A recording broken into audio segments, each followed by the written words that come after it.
மாற்றுத்திறனாளிகள் நலத்துறை சார்பில் நிறுத்தப்பட்ட உதவித்தொகை வழங்கிடக் கோரி மூளை வளர்ச்சி குன்றிய மகனுடன் வந்த பெண்ணுக்கு உடனடியாக உதவ திருப்பூர் மாவட்ட ஆட்சியர் உத்தரவிட்டார்.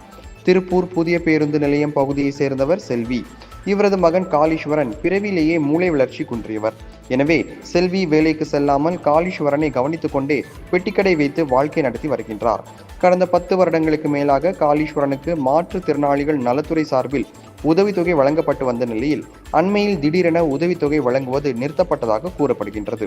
இது குறித்து செல்வி மாற்றுத்திறனாளிகள் நல அலுவலகத்தை பலமுறை நாடியும் எந்தவித நடவடிக்கையும் எடுக்கப்படவில்லை.